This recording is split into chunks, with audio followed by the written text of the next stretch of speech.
Hello, hello, hello. Happy Monday, January 31st, 2022. Welcome to a special edition of Radical Change Vonda page. I am your host and welcome. What we're going to be doing today and in the next few weeks and probably till the end of February is really talking about Black History Month. And I'm really talking about Black History Month from the perspective of the experience, what we experience as Black people, whether we are at work in corporate America, whether we are students, whether we work in academia, healthcare, whether we are essential workers, we are all going to be experiencing Black History Month in a particular way. The other thing is that I think we all, those of us who live in America, we have common expectations around Black History Month. And, really, those expectations are based in part on what we are used to experiencing. And so, depending what part of the country you live in, depending on how rural versus urban versus suburban the area is where you live, if you live in a predominantly white space like I do here in the Pacific Northwest, or maybe if you live somewhere, on the East Coast, like a Philly where I'm from, or Baltimore, your experience might be different. However, there is, I think, some common experience that we have around Black History Month, and it's really in the way that it is commercialized, the way that corporations and individual people monetize it. And, it's also about representation, image, and the story.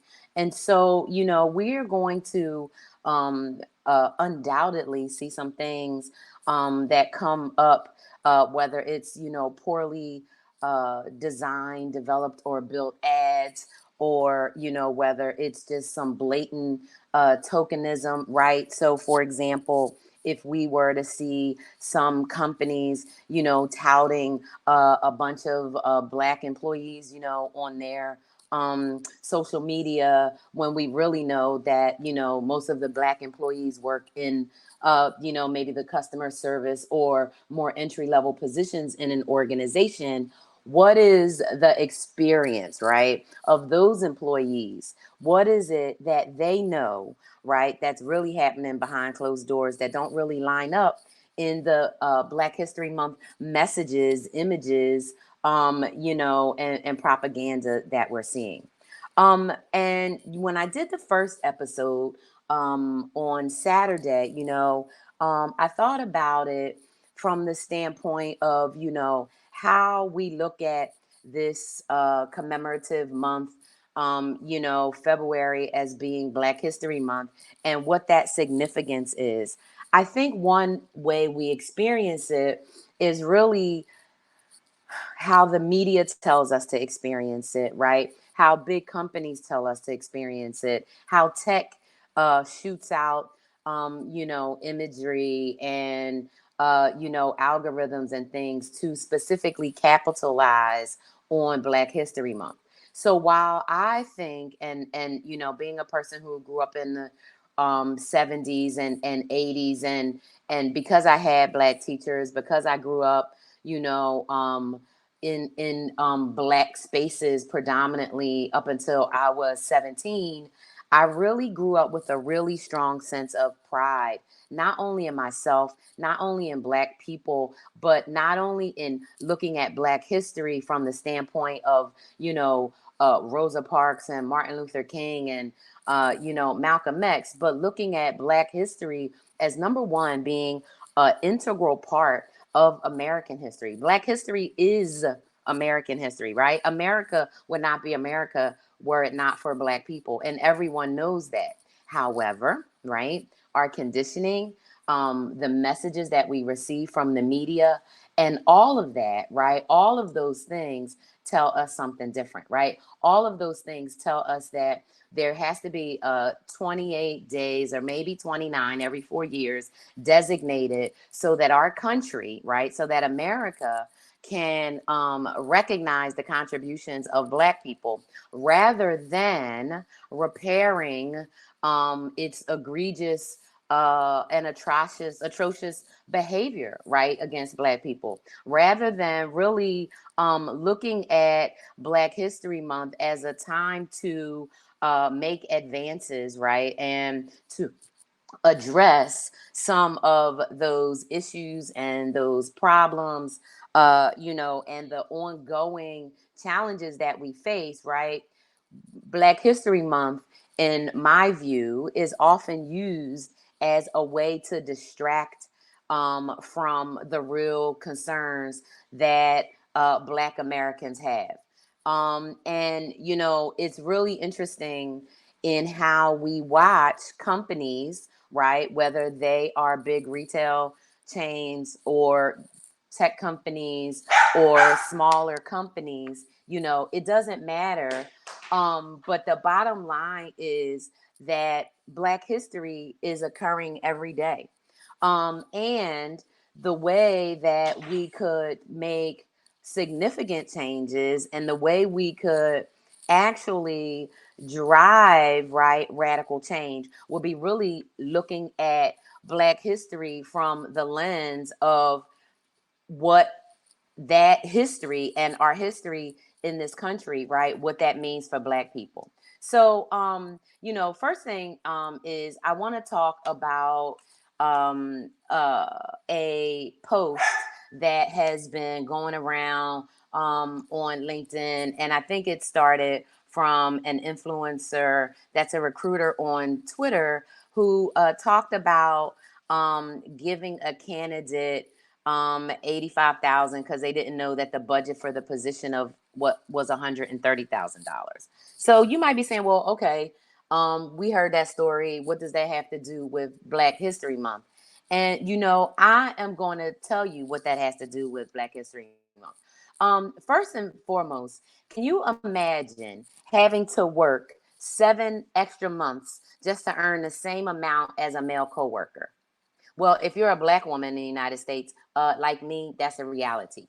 So, according to the US Census, right, on average, Black women were paid 63% of what non Hispanic white men were paid in 2019, right? So, that means it takes a Black woman typically 19 months to be paid what the average white man, makes in 12 months, right? That's even worse than the national earnings for the ratio of all women, which is 83%. Now, these statistics are found on American Association of University Women in a report that they did. But then there's also another statistic, right, from the Federal Reserve Board that talks about wealth by ethnicity. And let me tell you some of those numbers. So, white households, the wealth is $171,000. Latine or Hispanic household, the wealth is $20,720. For the Black household, do you want to know what that number is? It's $17,150,000. So first and foremost, right?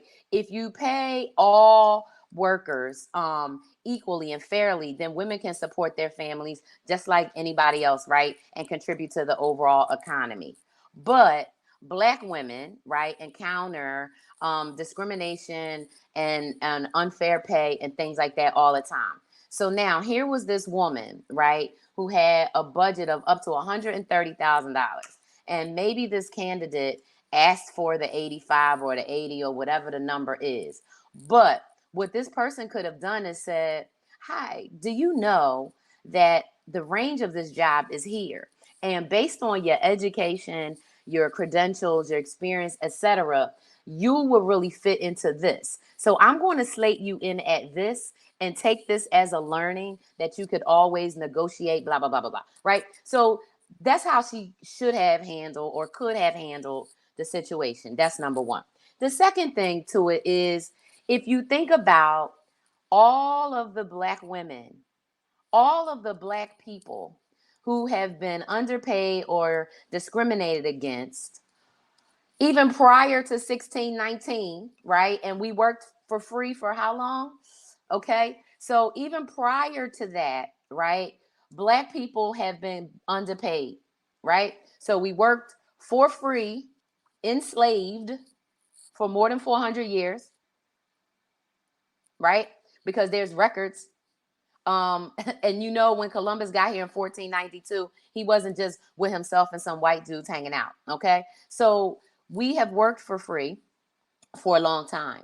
And now we're getting underpaid and we're still being underpaid. I read an amazing article written by Janice Gassam today, this morning, about, DEI, white DEI practitioners, right, that are doing harm in this work. That's Black history. So, when I think about, like, not only this pay gap, when I think about the way that we, as individual people, are wielding, white supremacy, over each other, is really not good. And the reason it happens, though, is really because of this conditioning. And so, what I'm gonna challenge us to do is think about how we want to experience Black history, right? So I think about, we can experience Black history from the standpoint of, we are Black history, right? Black history in the making, right? And history is being made constantly. So we don't have to take the time of February 1st to March 1st, 2022, to just say, okay, well, we're going to remember historical or lesser known figures, right? Like the one I posted in the image, right? So it's more than that. It's really, to me, about what are we learning from history and what are we going to do to take it forward? What are we going to do, right, to make it so that Black history becomes about Black equity and Black reparations, right, and Black joy, right?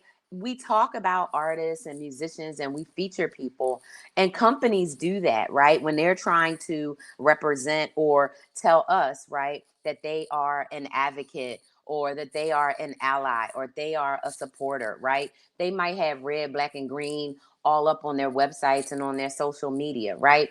But that experience. So I'm going to ask companies, leaders, individual people, what are you doing about Black history?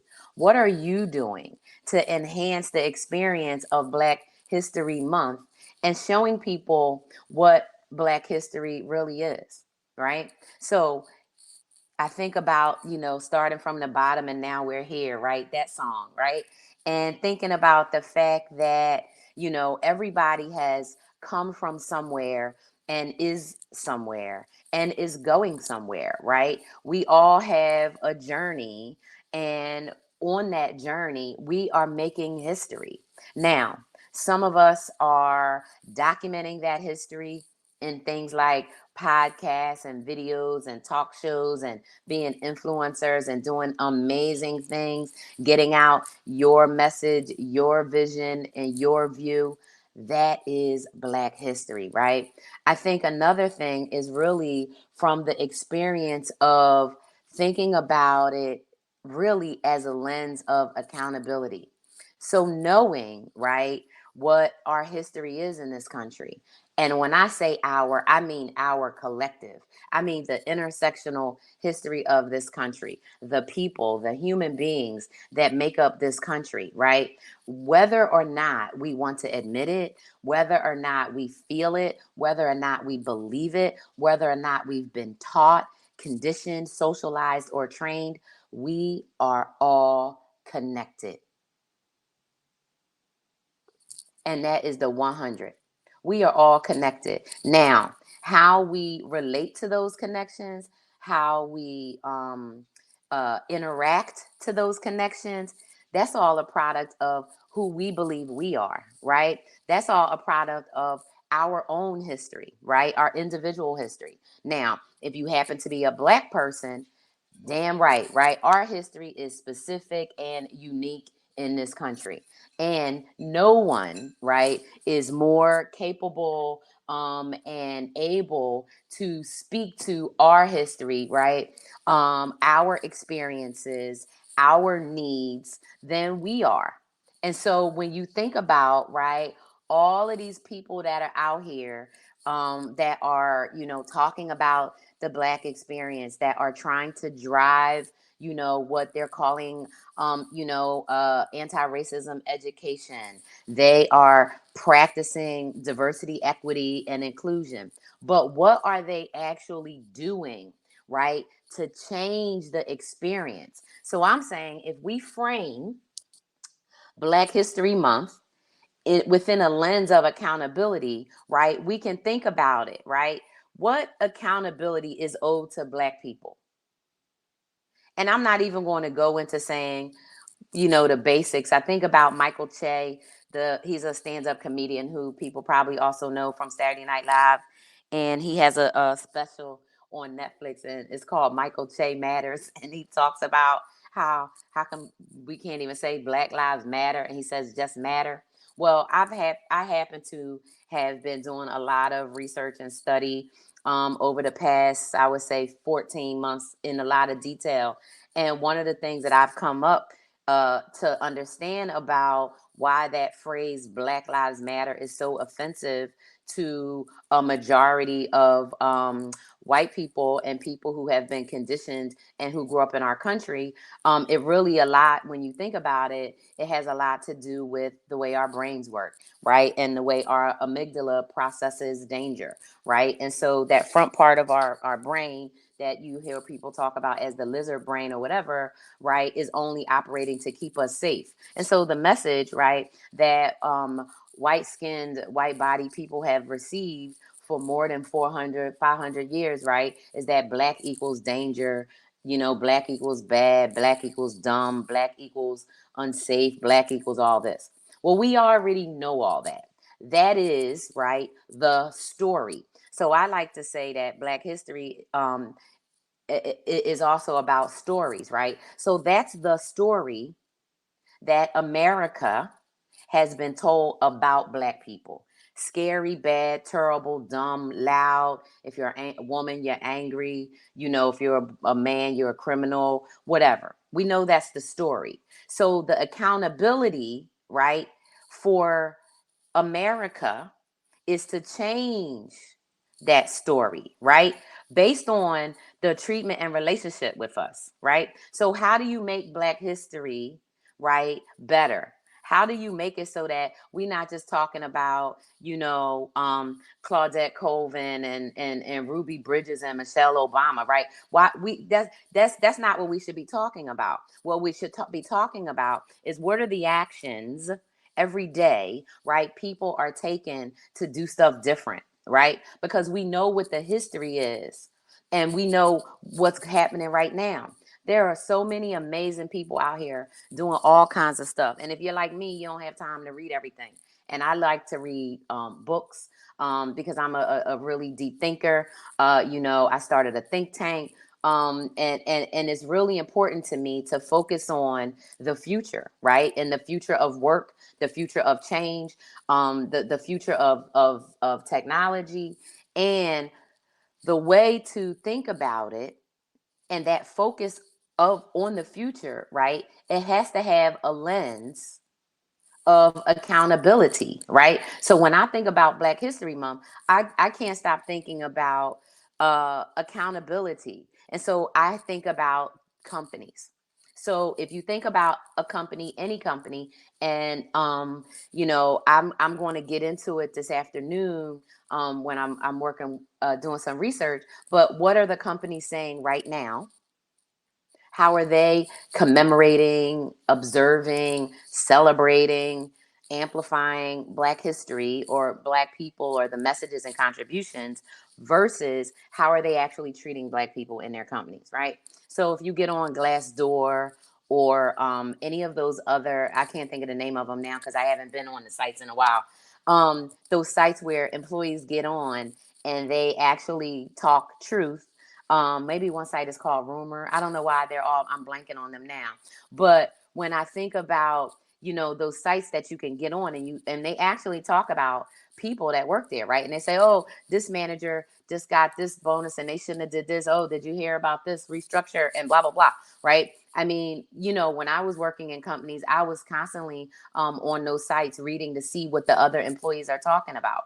Well, right, Are the employees talking about the fact that although the company is doing all of this really good, Black History Month promotions and advertisement, how many Black people were in the rooms when they had those conversations? How many Black people were actually on the team?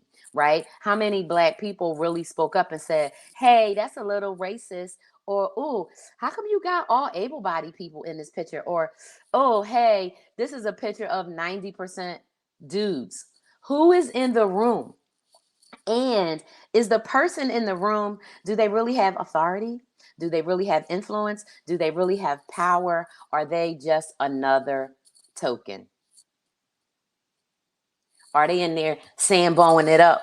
Right? Like, okay, y'all, yeah, we're going to bring in these speakers and these speakers, and we're going to make really nice t-shirts, and we're going to have games, and we're going to have trivia, and we're going to do all of this, and we're going to make the Black people feel like they really matter for these 29 days. And then keep paying Black people the same amount. Keep telling them you're not ready for promotion. Keep telling them that, well, your degree isn't really in line with what we're looking for, right?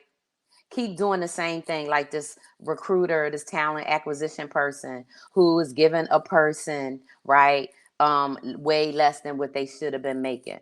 So Foot Locker, exactly. Exactly. So this is how a lot of companies are. Thank you so much, Capri, and I hope I'm pronouncing your name right.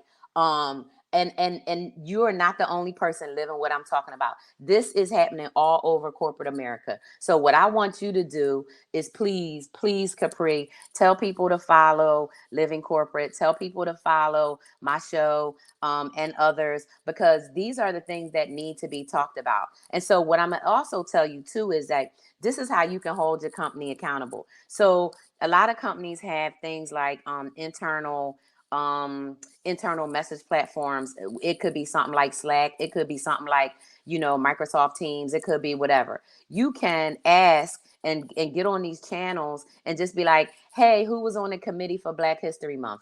As an example, right? But the thing is, you have to remember, or not only say you have to remember, something to remember. And I try to remind myself of this every now and then. And what I do when I really need to be reminded about these companies and the fact that they don't care about us is I watch The Wolf of Wall Street, that movie with DiCaprio, right? And he basically says it's all about getting rich. And so when you think about, if the number one motivation, right, of these companies is just about getting rich, the way you get rich is through exploitation, right? Period. Of somebody, of laws, of rules, of your clout, of your relationships, of your connections. That's how it happens. But what I want to say, right, is that we all have the power, right? And what I do, and I'm not sure if this is your first time listening, but if it is, I'm so glad you are here, Capri. And I'm so glad for everybody that you're going to tell about the show. I'm so glad for everybody listening that's going to know, right? What I'm trying to do is bring the conversation out in the street, out in the interwebs, right? Out here to let people know we can drive change ourselves. We need to understand and be aware of what these companies are doing, because we are not powerless. They make us feel powerless. Absolutely, they do. But I have been working in corporate America for 32 years. And because I'm a Black woman, right? Because I mean, I have master's degrees, I have all kinds of credentials and certificates and experience. But a lot of times I sat right in these rooms with these CEOs and these CIOs and these VPs and senior executives and all these people. They're talking about the strategy and what they're trying to accomplish. But the whole time I'm sitting in the room, they don't know I'm taking notes up here and here. And all those notes I took over the past 30 something years in corporate America, I'm giving to the public.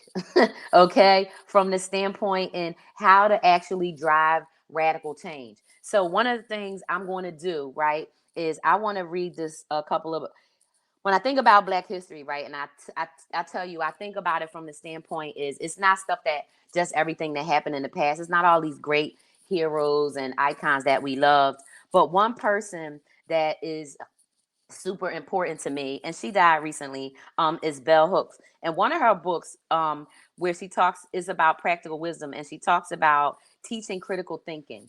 And for years I have said that this is a real problem, right? That people don't apply critical thinking and how they do stuff. And how do you bring, the thought of critical thinking to the market in a way that's not overly pedagogical, that's in a way that people won't call you a professor, right, and tell you that, you always sound like you're teaching people things, right?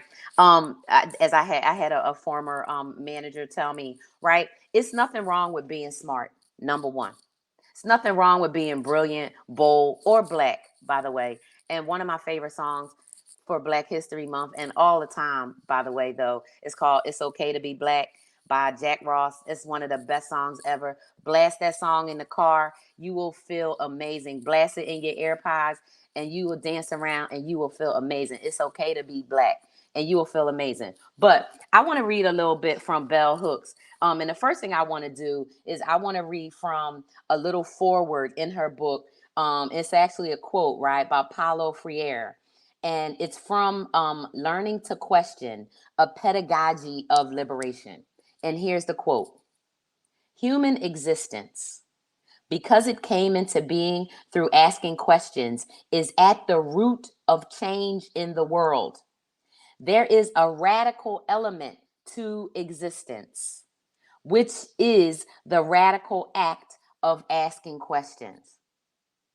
At root, human existence involves surprise, questioning, and risk. And all of this, it involves actions and change. I am all about change. I'm all about it because we cannot, right, continue on this current trajectory. Now, I'm 52. I'm going to be dead in about 53, 54, 55 years from now, right? But other people will not.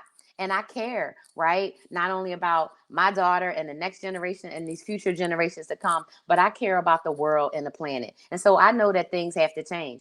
And so what I'm doing is, like, I'm using my experience, I'm using my voice, I'm using my background, I'm using my platform, I'm using my connections, myself to help to drive change. And I think that there's no better time for Black people, for America in general, all people living here, people who care about America, Americans, and all humanitarians and feminists, especially, right? Than Black History Month to decide to do something different, to use some critical thinking skills, right? To really be involved. And I love that you said you want to be involved, because I am doing tons of things in this. And so I'm going to send you to www.gc. Actually, I'm going to send you right now to hello at Radical Change. Real quick, you can just email me there, and you're in Delaware. That is where I lived for 15 years. Square from Delaware, shouting out. It ain't no problem. I grew up in Philly, and we used to be like, if you're not a square from Delaware. And then I lived in Delaware 15 years, which I, love. I still have great friends in Delaware. So shout out to Delaware for sure. I'm here in the Pacific Northwest. And so what I'm trying to do is I want people to have conversations about change, but then actually do stuff. So I'm actually announcing it tomorrow officially. But I am beginning a new initiative where people will be able to join either as a member and a volunteer, but it's actually going to be involved in change. And it is all around the future of work, right? And so when we think about work, and work involves everything, right? Whether we are a student and regardless of the type of work that we do, right? Work and the future of work is something that we all need to be concerned about. So whether you are talking about the future of work based on the impact of digital transformation, digital tools, and the digital workplace, or whether you are talking about the future of work, because we're talking about workplace accountability, the employee experience, and how people are being treated is still a very hot topic that is going to be evergreen, is going to be continuous. And so I put together a sustainable think tank where we're going to focus on the future of work, and people are going to talk about things about, shared power and the impact of the digital transformation on women. And so this is all happening. You're going to hear more about it tomorrow. But what I want people to do about Black History Month, starting today, right? If you on your way to work, or if you're going to work tomorrow, anytime this week, start doing this. Number one, get on your company's social media. Check out their Instagram, or their Facebook, and see what they're saying about Black History Month. Then number two, go in to your internal messaging boards, your intranet or whatever, and see what they're saying inside they're doing about Black History Month. And then number three, get onto some message boards or reach out to your Black ERG, or your head of inclusion, or your director of diversity, or your chief people officer, and say, hey, I want to know a couple of things. How does what we're saying about Black History Month match up with how we are actually treating Black employees? And then what you can do is you can send, a message or an email or a memo to somebody in your executive suite, right? Because if you're a publicly traded company, right, which I'm sure Foot Locker is, right, you can your leadership is responsible for responding to questions and responding to concerns. So ask some questions and find out, and ask how you can get involved, right? And that way you can be a contributor to the Black History Month experience. Okay, so real quick, the third thing I want to wrap it up is talking about exasperation, and how Black History Month can be so exhausting, and it can be so tiring. So first, I think, one, if you do work in a company, right, where you are seeing one message, but actions are different, that can be exhausting. You can give yourself a break from that. And just because it's Black History Month, if you are Black, if you are, an Indigenous person, Latin, Hispanic, anywhere in the African diaspora, Black History Month might be too much for you, because thinking about how we get tokenized and just really exploited, when you match that up with what the reality are, what the realities are, that could be, a little traumatic. It could be depressing. It could be hard. So I'm going to say, give yourself a break. I talked about this in the first episode of this special series too. But I have a thing where there's certain things I can't watch because they hit me too hard, right? Like, I never watch, when a Black person gets killed, right? I never watch somebody getting dragged out of their car or whatever on purpose. If I ever see those images, it's totally like, oh my goodness, I was at the gym and I walked by the TV and it was on. And so I have that same experience, and often similar traumatic experiences, when I watch certain shows, if they are documentaries, right? So like, I still to this day haven't watched This Is How They See Us, because I can't watch it, because I remember, right, that story. And I remember reading about it in the paper. It took me 3 years to watch 13th after it came out, and I had to watch it with my boyfriend at the time. And I just was like, and I only watched it because he's white. He was white, and I needed him to watch it. That's the only reason I watched it. So what I'm gonna tell you about Black History Month, there's some great shows gonna be on TV, on streaming services. I mean, all the greats. They constantly making new products, right? New shows. Tyler Perry constantly making new stuff. Shonda Rhimes, right? All of them. They constantly making beautiful art, beautiful documentaries. If it's too much for you, Black people, you do not have to give yourself more trauma. You don't have to give yourself that trauma, because you already know what it is. You live it, I live it, we live it every day. So give yourself a break during Black History Month, right? And if you can find ways to see, if you know what some of your triggers are. Like, my triggers are kids or people being hurt, period.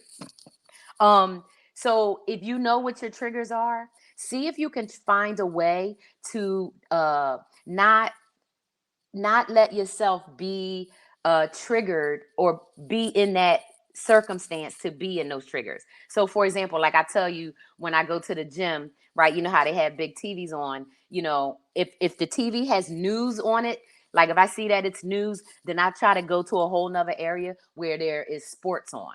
And hopefully they don't have a lower third with news that's non-sport, because I can't handle it.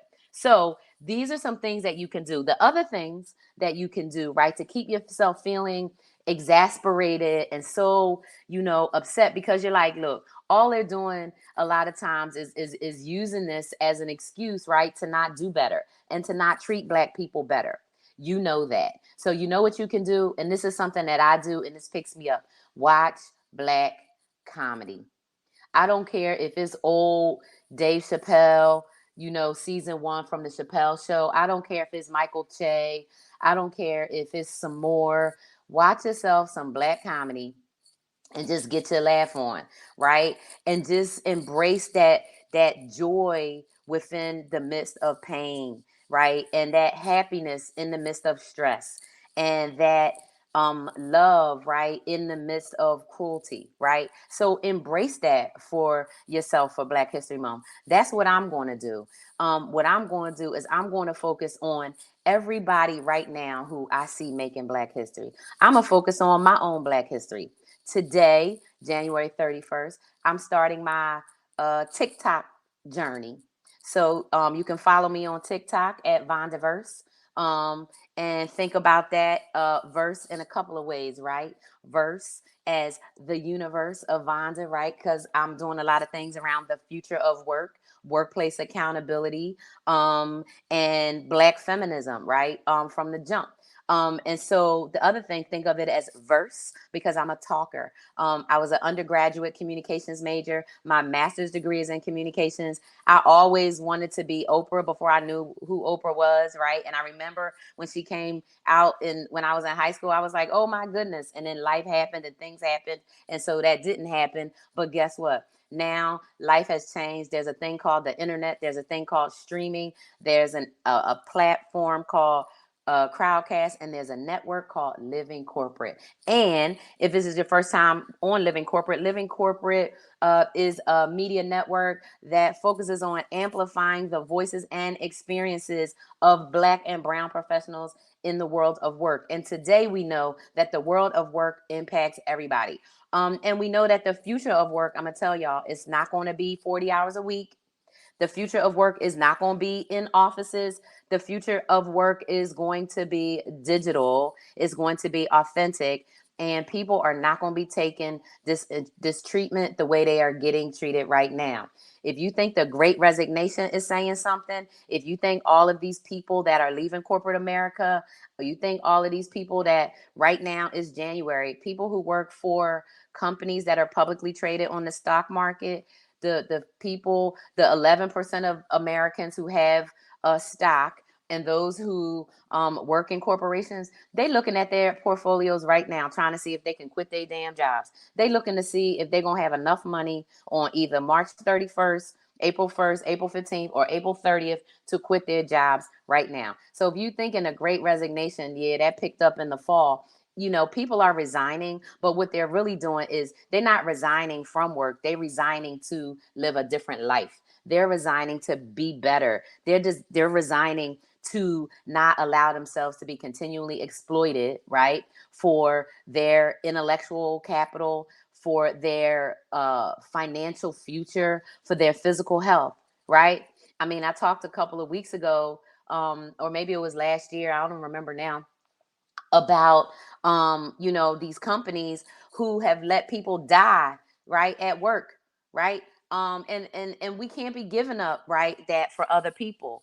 And so you got to always have interviews lined up right on. That's what you got to do. You always need to be looking at that next level. And I'm gonna give you some advice, right? So you think about, like I said, Black History Month, right? And we think about this woman, right, who had this recruiter who had an opportunity to change the financial future of somebody else, and the person didn't do it, right? Why didn't they do it? Did they not do it because they don't make that much money and they thought the person didn't deserve it? Did they not do it because they thought that the person should have known better? Well, here's the thing. It's really hard to know what a company is paying when a company isn't being transparent. So one recommendation is, at the very outset, before you spend a lot of time and energy preparing for an interview, looking sharp, double checking and triple checking your interview, your stuff. That's right. You research them, but you need to ask the recruiter, what is the range for this job? And what are the details regarding the range? So if the salary range, let's say, is from $40,000 to $50,000, what is $40,000 versus what is $50,000? That's number one. Number two, I'm going to tell you a secret. Women always apply for jobs when we think we've done everything in the job description list. Men apply for jobs if they think they can do some things in the list. So what I'm going to tell you is this. When you read that job description, ask yourself, can I do it? If the answer is yes, you apply for that job. If you ask yourself, have you already done it? You are overqualified for the job. If you read a job description and you have done all of the things, you are overqualified. If you read the description and you think, I haven't done it yet, but yeah, I could do that, you are well qualified for that job. And you should ask for the high end of the range. So if the job pays $40,000 to $50,000, ask for the 50. If the job pays $17 an hour to $30 an hour, ask for the $30 an hour. Ask for the high end of the range. But find out before you waste your time, what is the range? I talked to somebody about this recently, and I remembered this. This happened to me like 20 years ago. It might have even been 21 years ago. So I was 31 or 32 years old, and I loved this nonprofit. This nonprofit. Oh, and if I say it, you'll know it. They're a great nonprofit in Delaware. I love them, and I wanted to work for them so bad. They wanted me to work for them. I was a volunteer. We went through the whole interview process. They was ready to offer me the job. The title was banging, the responsibilities, and boom, the salary was $35,000 less than my current salary at the time. And I'm telling you, like I said, I have a master's degree. I have a whole bunch of experience. And I was like, oh my God. I would have taken that job at the heartbeat because it would have been the job of a lifetime, but it was paying too low. So instead, I had to stay at a job, a company that I liked. I liked the people, but the way you get treated as a Black woman in corporate America, it is what it is, right? But man, if I could have left to work for this nonprofit, I can just imagine, a lot of different things. But I spent weeks in the process, and then I couldn't take the job because I couldn't take less than I was already making. I would have, and I mean, and then they went back and we was talking and talking, and I just remember thinking that was my bad because I should have asked them at first. But I just thought because of the title that it automatically was paying what I was making or more, right? And you have to know your worth. You have to know your worth. Just like I have conversations with people all the time about my hourly rate, about what I charge for speaking or whatever. And it is what it is. Because I've been in the work field, I've been a professional, and I know what the range is, right? And so even though it might sound high or it might sound, like it doesn't make sense or whatever, right? You have to know your worth, but you also, right, can use resources like the Bureau of Labor Statistics. You can also use Glassdoor and other pay scale, salary.com. There used to be, I'm sorry, I'm not up on the hip. And I'll ask my team to do me some research on this, on the good sources now, because I haven't looked for a job in a long time. But where you can get the data around what a role like that should pay. However, it should be up to the talent acquisition person recruiter, they should tell you. So Glassdoor for sure, but definitely, right, find out what these salary ranges are. And if they don't want to give you the salary range, okay, that is a key. If you apply for a job uh, and they don't want to give you the range of the salary, that's a key and a clue to how your experience with this employer is going to be. That means they're going to be secretive about everything. That means they're going to gaslight you and exploit you. Okay, if they were not willing to tell you the salary, why wouldn't they tell you the salary? Right? If you can get on Bureau of Labor Statistics and look up how much does it cost, or what is the salary for a manager of 12 people in this part of the country or whatever, right? And then you see and they're telling you something different. So these are all clues, right? So once again, Wolf of Wall Street. All these companies want to do is make money. They don't even care if stuff works, right? And I talked a couple of weeks ago with some people. We have about 4 more weeks left, 5 more weeks left. If you have used Zoom video conferencing from 2016 to 2021, right? There is a major class action settlement, and Zoom owes basically everyone $25. Some people they only owe 15, but depending on your use of Zoom and what kind of subscription you had to them, because of legal privacy violations and them collecting data without letting us know and some other things, they owe all of us $25. Can you imagine if 10, 20, 30, or 50 million people, however many people use Zoom, right? We have 326 million people here in America, right? How many people use Zoom? If we all got our $25 back from them, if if we all got $25 back from them, that would send some of a message, right? So go to I think it's www.zoom video communications class settlement or something. I'm going to pull it up and pop it in here for you later. But just imagine. So back to radical change, back to Black history, right? We are Black history, and the way to not be exasperated, right, is to use your power, right? So stay tuned for more. Watch out and see what these companies are doing. Take careful note. Speak about it. Speak on it. Know that these companies do not own your social media profile. They do not own your mouth.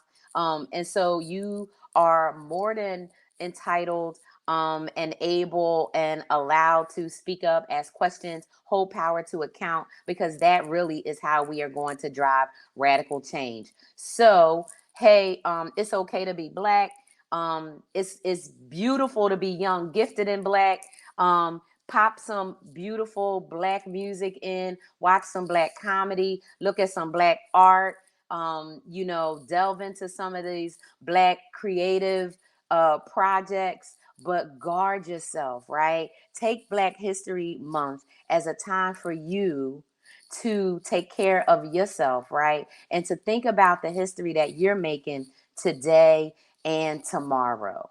And you tell the story, and we will tell our stories. So that way, the experience of Black History Month can be the experience that we want it to be, filled with Black joy, filled with Black love, filled with Black power, filled with you. So thank you so much for joining. Capri, thanks so much for hanging in with me live. Be safe, and everybody take care, and I'll talk to you soon.